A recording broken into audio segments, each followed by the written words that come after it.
Hi, I'm Juanita from Nearby Artisans, and I'm going to show you a few things you can do with shrink paper. Shrink paper is that paper that you can get at most hobby and craft stores. You can get it online. You can get it at Hobby Lobby, Joann's, Michael's. And I prefer to buy it at those stores because I can use a 40% off coupon or even more and get a little bit better deal. And when I started out using shrink paper, I wasted the first few pages trying to figure it all out. So I'm going to try to give you some tips here that I wasn't aware of when I started using the shrink paper. And you can use it for so many things. First of all, when you create your image needs to be 3 times larger on the screen and on the mat than what you want it to be once you put it in your oven and it shrinks. Now that's approximate, and so your first one, you'll judge your particular brand of shrink paper based on that. You want to lighten the image by approximately 50%, and here's why. This starts out, again, 3 times larger than, let me get the transform. This starts out 3 times larger and then shrinks down. Well, this ink is all still there, and it becomes somewhat concentrated, and you might get something that looks different than this. Might be darker. This here, where it's kind of this beige color, might be more of a dark, muddy gray. And to get a better coloring, you just want to lighten that. And again, you'll probably want to make a sheet of sample things and see how that turns out. If you only want to make one, you can always just put something on a little corner down here. Your registration marks don't go down to this section. You could put something down here, print it out, bake it, and see how that turns out, and then kind of decide. That way you're not wasting a whole page. But this is what the directions say to do. You can also find the directions online or on your particular product to see what it recommends for lightening. You can print on both sides by mirroring. If you check with your printer, you can probably find out how to flip a page over and mirror. It'll probably give you some kind of a template to use. You can also use a marker to color the back of that. But like, for instance, these earrings right here, these are for earrings. They came from this fabric right here. I don't want the back to be white. So I'll either take a marker, because you can use marker on these shrink papers also. You can take a marker and you can mark the color on the back, or again, you can color it by flipping this paper over and mirroring on the other side. You can't mirror. The mirroring within the Silhouette software, it is for cutting. It's not for printing. If you know a way to do that, please just put it below. There is a way to get around that, and I'll show you quickly how to do that. I just don't want to make this video too long. You can also test on cardstock or paper as far as sizing. For instance, if you want to see, this is a little earring, if you want to see how that looks, or if it's the right size on your ear or whatever before you put it on a post, you can print it out on some paper and then see if it's the right size for you. The same with like dangly earrings. Cut them out, hold them up, see if they're the size you want before you put it on this, because once you've baked it, it's done. Some of the things that you can make with the shrink paper are buttons, Christmas ornaments, wreath embellishments, children's charm bracelets, photo charms. You can make things for pets. You can make favors for weddings, wine, liquor, crystal sets. What that means is I created this little thing right here because I have one of these decanters. I actually have a set, and I could never find the little thing that you put on it that tells you what's inside of it. So is it gin or is it vodka or whatever? With this, and yes, you can buy them, but I liked that I could make my own and have it be the size and the shape that I wanted and the coloring I wanted that matches my room better. And then it just, what you do is you would put your jump rings through these two things right here, then put a chain around to that from one jump ring to the next that would fit right over, and I can make it larger, right over the neck of this bottle. And then you have your own, and it matches your own personal decor, just like that. And this would tell you if this is brandy or whatever. You can make shoe tethers. That would be a little thing that would go in the center of the shoe where the lacing starts. And it could be for a child that would say right or left if they were starting out not knowing right or left just yet. Or some little emblem that says that it's theirs, especially if a lot of the other kids have the same shoes. And that way they can identify their shoes quickly while they're in PE or playing sports or whatever. And I'm going to make a gingerbread house this year with the candy, and I'll make a video when I do that. So these are just some suggestions here to show you quickly how to do these. I made this as a dog tag for my daughter's dog. All this started out as was 4 circles here and a rectangle, and I aligned the circles, and then I put the rectangle across the center. I welded all of those, and then I cropped out some of this really neat, let me go ahead so you can see it, some of this really neat Rottweiler fabric, because her dog's a Rottweiler. Now, I put her name on it, and the great thing about this is that you can also print, again, if you can do the mirroring, or you could write it on the back, or you could stick a label, but on the back you could put your veterinarian's name, who to contact, if your dog has any specific needs or requirements or any allergies or anything, you could put that on the back too. I don't recommend putting your home phone number or anything, but if you wanted to do that, certainly you could. So it's just a nice thing to have. This one I wouldn't care if it's white on the back, but if not, then you can always, again, find out from your printer how to do mirroring so that when you flip this over, it goes on the other side. In fact, I think on some printers, the only thing is that you're sending this from the Silhouette software, so you would have to work with this a little bit, but you could do that with printing on just regular paper or cardstock.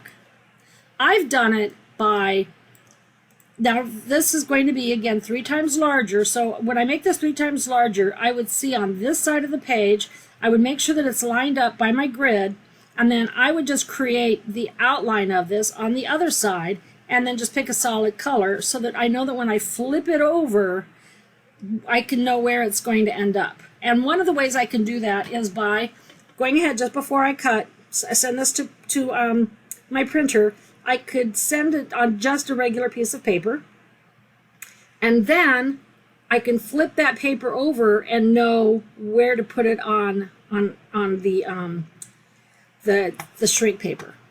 So there's just a lot of things that you can do. I'm going to do another video of some of the really neat things you can do with these after it's printed and cut with using epoxy and glitters and things like that. And I think in that one I'll go ahead and show the mirror effect, how to get color on the other side.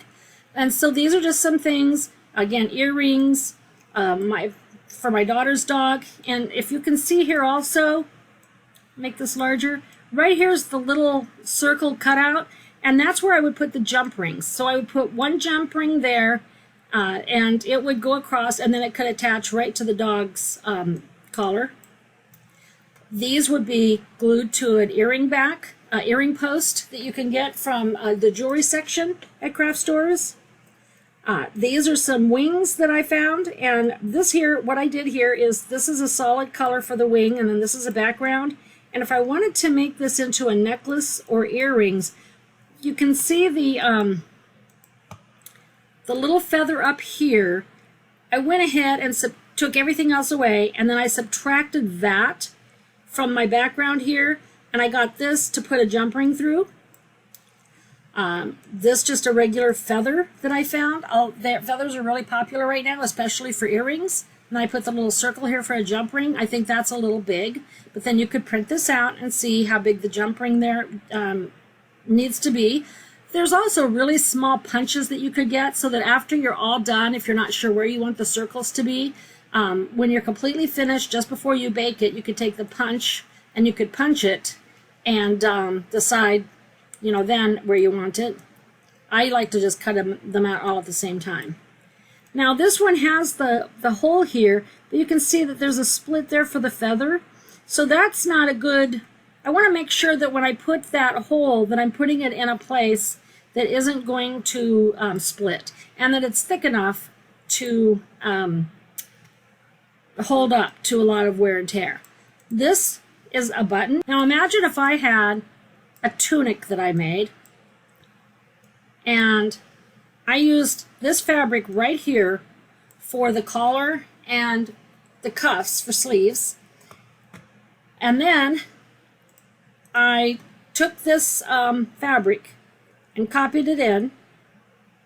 I'm going to duplicate it over here, and then I could take, and I would know what size of the button that I want. This one is a 5/8 inch button, but I could have it be the 3/8 inch or 1/2 inch or whatever I felt right for my tunic, and put it right here, however many I was going to have. Say I was going to have 3. And I could place them in different spots on the fabric so that I didn't have, so that they're not identical, but they're still the same. And then I would click on all of that, just different places on the fabric. I click on both of those, and I crop. And now I have these neat little buttons that would go really nice with my fabric. And I could even have the fake buttons where they're buttons, but they're not really used for a decoration. And I just think that would be darling to have that for the accents or for any of the fabrics. I thought these were really cute, these earrings. They're made out of this fabric up here. Wouldn't it be just so cute? Actually, I think it's made out of this fabric here. And I just think it'd be so cute to have earrings that match your clothes. I just love matching things. I think that it's just makes things really special.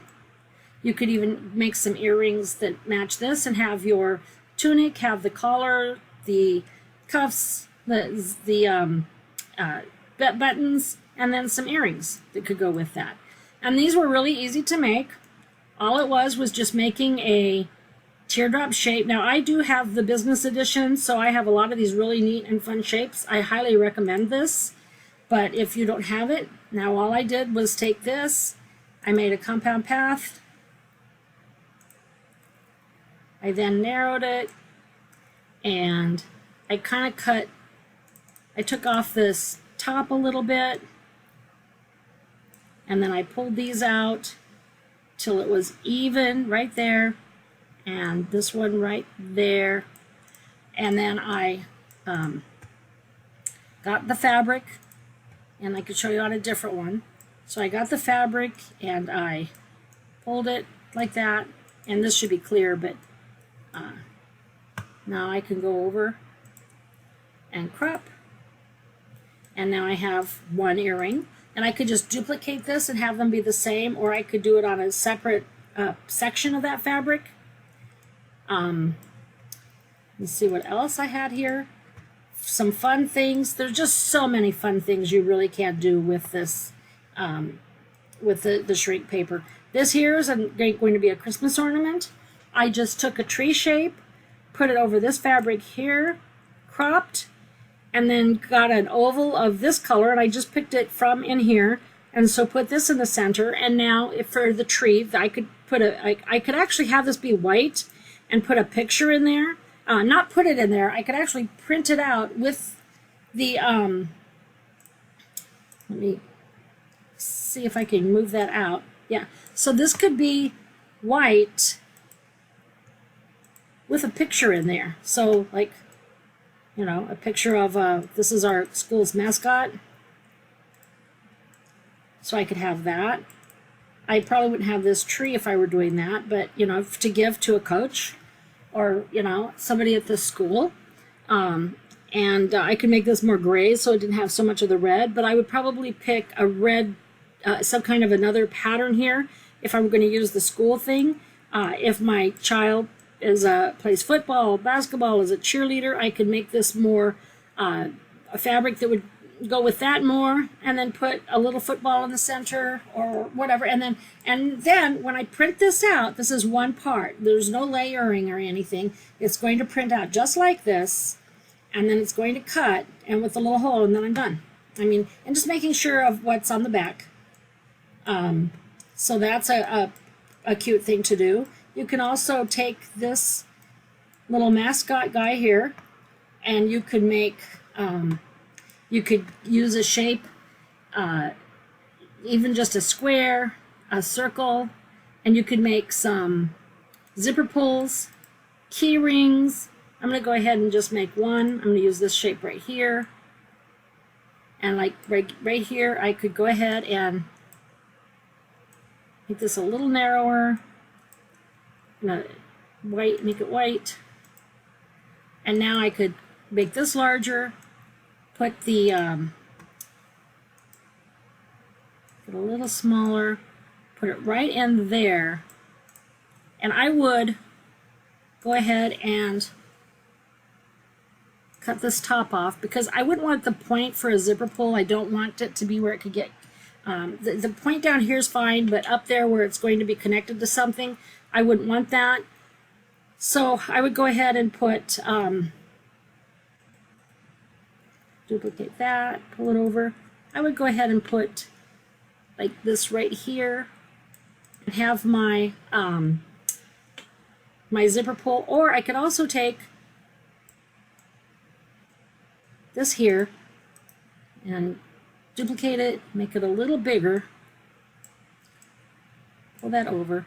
And now what I could do here is take and line these two up. Actually, I think I'd line it up even like maybe right down to there. And I would go over and center them, weld them, put this in the center here.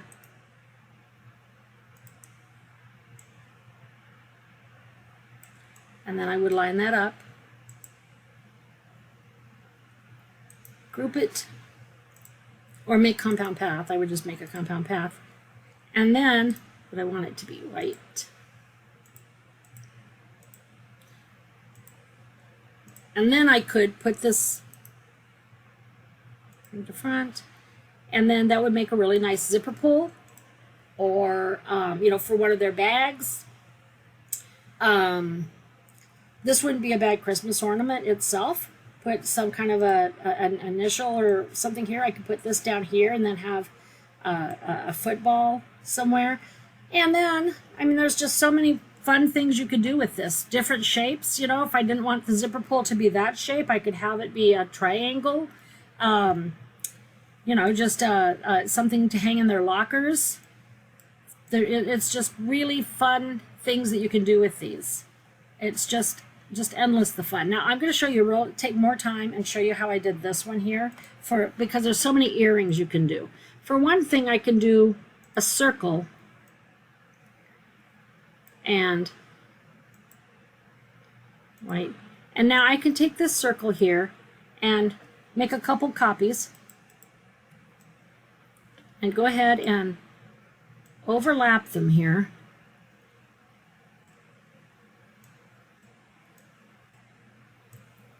Line them up, and I'm going to get another copy of that, so I'm just going to, oh, okay, and so now I can line these up,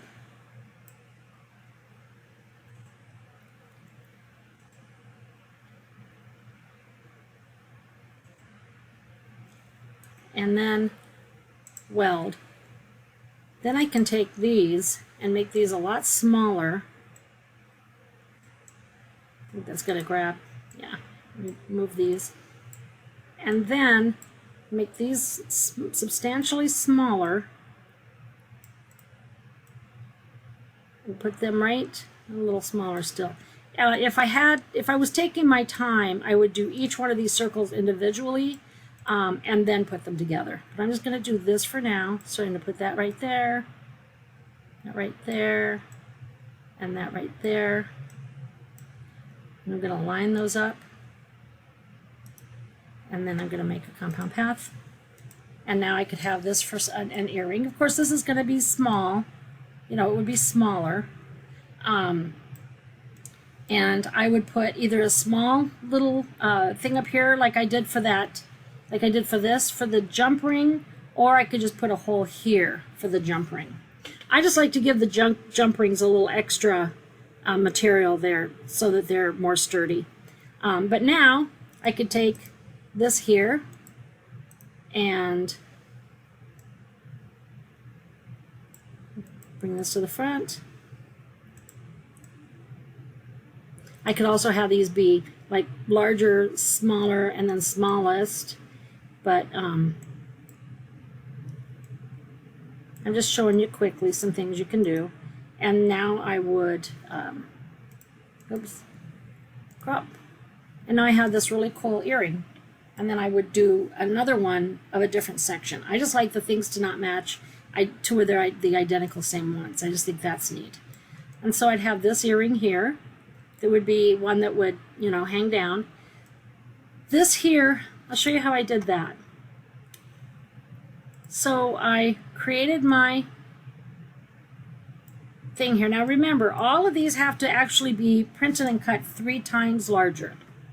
So each page is going to take up some room to even just do a few earrings, but keep all of this excess because you can take a punch or you can take a small handheld die cutter and you can cut out shapes on all of these, and I would just make sure to keep them. You can cut out little stars or, you know, just different things. You can cut out things for wreaths or like you could stack things. So I could do this tree and then I could cut out some small things and have them hanging from here, and there's just so many things you can do with even these pieces over here. So I would keep those.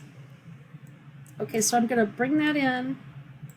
I want this, I actually need it to be, so this is my shape right here for an earring. I'm going to convert that to path. And now I want to show you how to make a thing like this. So I'm going to go ahead and I'm going to offset this. And I'm going to offset it by 0.250.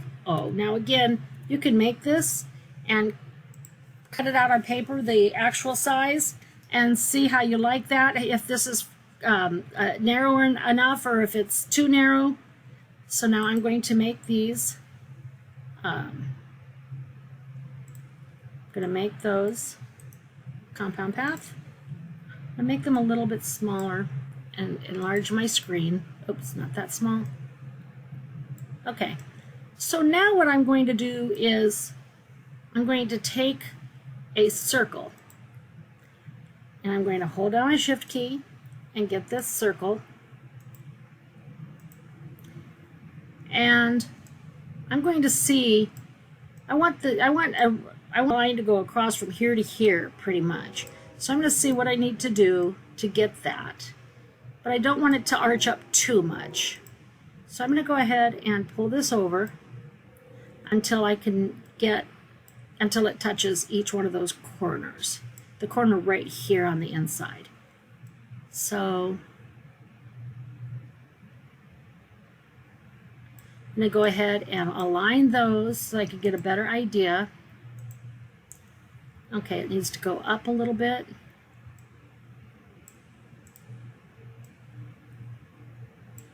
And now I'm going to align them again.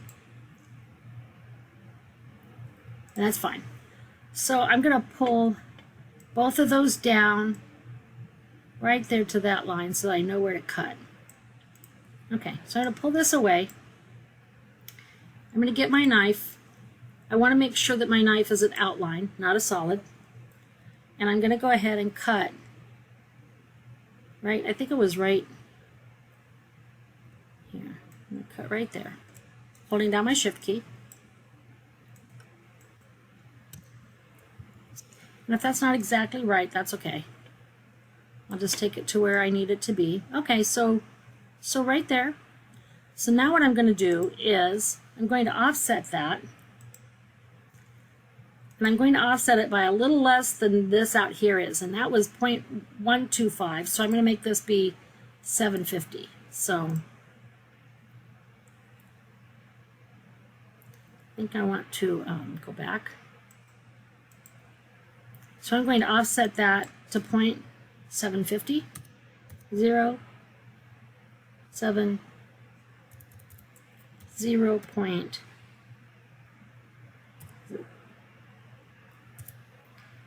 0.750. Okay. Now I'm going to pull that away, and I'm going to line this up right inside. I want it just inside of the thing, but I don't want to extend past. So that's just perfect. I'm going to click on all of those, and I'm going to weld. And now I'm going to take this, I'm going to squeeze it in and make it smaller. And let me see now how far up. I need to make it even smaller because the offset is going to be bigger. So it just barely touches, so that's fine. So now I'm going to offset again.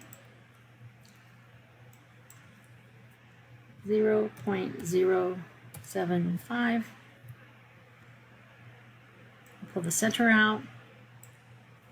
I'm going to put it right in there where it fits. I'm going to line it up. And I'm going to weld. And now I have two. This one that I had three, but for just to show you. So now I have this much of an earring. I'm going to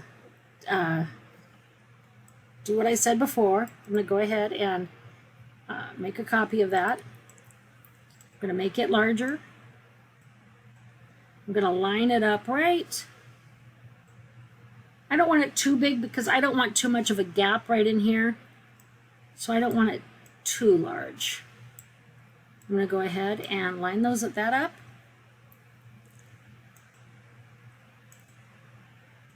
I'm going to weld. And now I'll put this little bit in here for the jump ring. Line that up. Make a compound path. And there's my earring. And I could do lines back and forth. I could put scroll things in here as long as it doesn't go, as long as it goes past this line here and inside of this one, but you probably all know how to weld. So now what I would want to do is, I really like this, so I'm just going to make a duplicate, pull it over behind that, make it larger, send it to the back.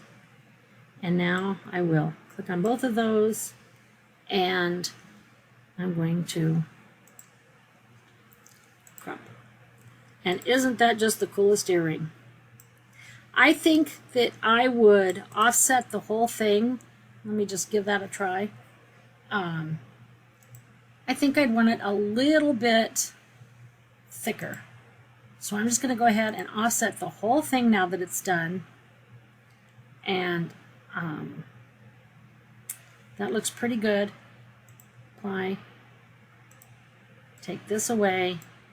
I would have to put the circle there again for the and line it up, and then I'll compare and see how I like both of them. So now I'm going to make a compound path there. I'm going to get another duplicate of this, pull it over behind. I'm going to make it larger. Click on both of those, and crop. And remember, this is going to actually be, let me decrease it by the great thing about the Silhouette Studio software is that I don't have to do the math. This is going to,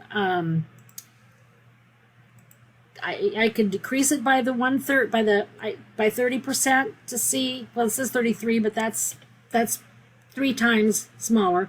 So I can decrease it to the 33% to see the actual size it's going to be, and that's it. And then I can increase it by 300% for the size that it needs to print and cut.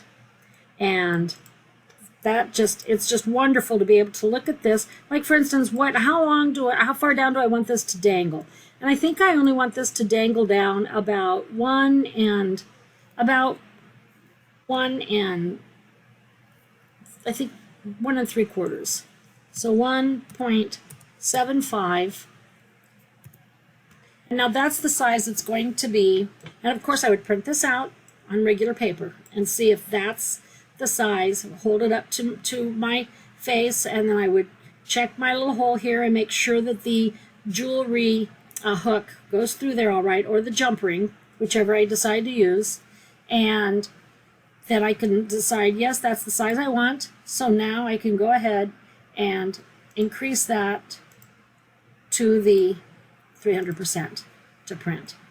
Now, in printing this, of course, there's going to be 2. Now, I'm going to just go ahead and make a copy of this, but I recommend picking 2 sections of the fabric because I just think that looks really neat when they match, but they're not. Just like, see these? They're identical. I think it's neat when they match, but they're not identical. And to print this out, I would rotate this 180 degrees, and then I would print and cut them like this. That way I have less space. And then if you want to, you could put some, like a button. Of course, these have to all be 3 times larger, but you could put the buttons in there, or whatever you have room for. Just little squares, rectangles, little jewels, anything that you thought you could fit in there, because this could go down quite a bit. Let's see how that would be for the sizing. So if that was 1/3, that'd be nice, just to put on something. But anyway, so then I would go ahead to print this. I'm going to go to my registration marks. It's the right size, 8.5 by 11.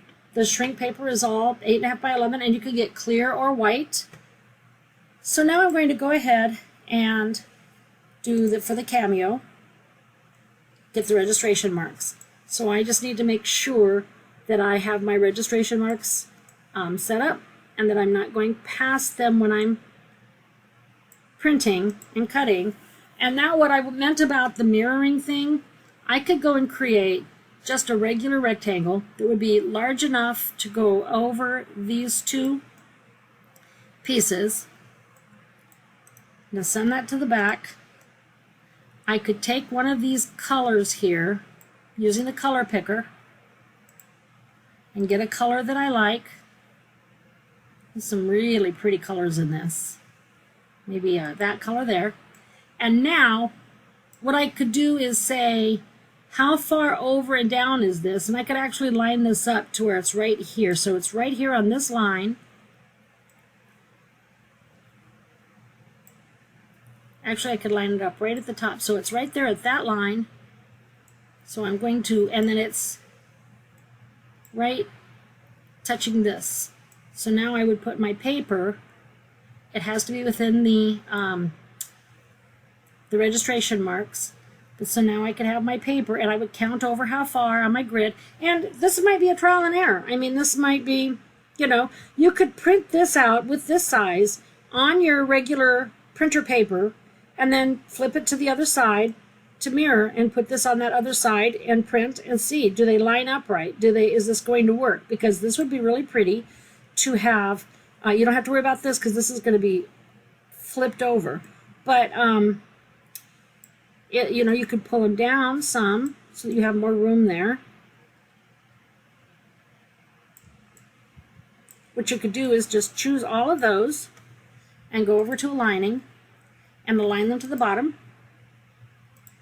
And now you know that that is going to align. And then when you flip it, it's at least going to print this square behind these, but on the other side of the paper. And then when you cut, it'll cut this with that as a back. And I think that would be really pretty. And again, use your paper for trial and error. I just think that anything you can get, you can get so many beautiful patterns from the internet. So many. Oh, and this is for my daughter's dog. I'm making her a keychain. I'm going to move these out of the way. And this is for her keychain. And this is the picture of her dog, the Rottweiler, like the little Rottweiler's there. And then I put the hole here. I put pink around it. I could put some little dog paw prints around here, real tiny, because you're not cutting them out. This is going to be printed, and then just the outside part is going to be cut out.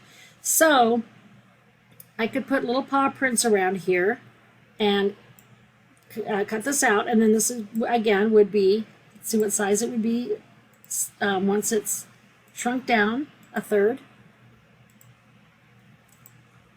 So that's about good enough. She doesn't like the big chunky keychains, so that ends up being 2 inches and 2.002 inches wide.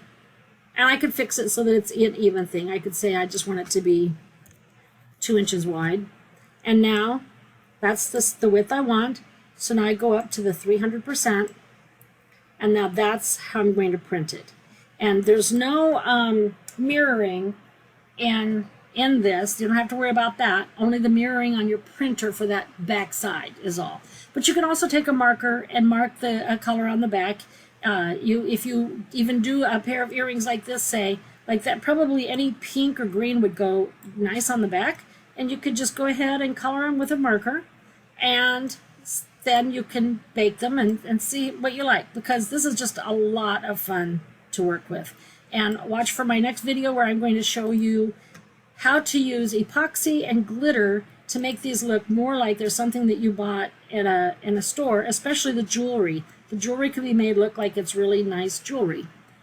Thank you for watching.